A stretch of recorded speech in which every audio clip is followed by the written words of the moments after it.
صدر Donald Trump نے کہا ہے کہ پاکستان امریکہ کے لیے کچھ نہیں کرتا۔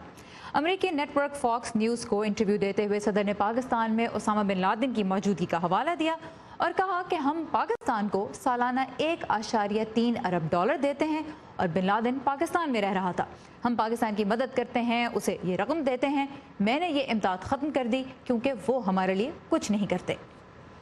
اب صدر ٹرمپ کے اس بیان پر پاکستان اور واشنگٹن سے رد عمل سامنے آ رہا ہے۔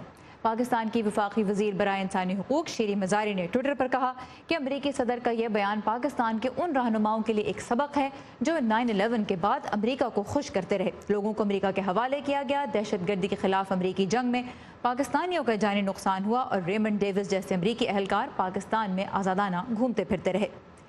پاکستان کے سابق وزیر دفاع خواجہ آصف نے ٹوئٹر پہ لکھا کہ ہم نے امریکہ کے لیے جو کیا اس کی قیمت اپنے خون سے ادا کر رہے ہیں۔ ہم نے وہ جنگ لڑی جو ہماری نہیں تھی، امریکہ کے مفادات کی خاطر اپنے مذہب کو نئے سرے سے ایجاد کیا، عدم برداشت کی جانب گئے۔ یہ دھوکے اور تعزیرات کا رشتہ ہے۔ دوسری جانب اگر واشنگٹن کی بات کریں تو یہاں جنوبی ایشیائی امور کے سینئر تجزیہ کار مائیکل کوگلمین نے توجہ دلائی کہ پاکستان نے امریکہ کو افغان جنگ کے لیے انتہائی اہم سپلائی لائنز فراہم کی، جو کوئی چھوٹی بات نہیں ہے۔ کوگلمین نے یہ بھی کہا کہ دونوں ملکوں نے ہی ایک دوسرے کے لیے بہت کچھ کیا ہے، لیکن آج کسی کو بھی اس کا ذکر کر کے سیاسی فائدہ نہیں ملتا۔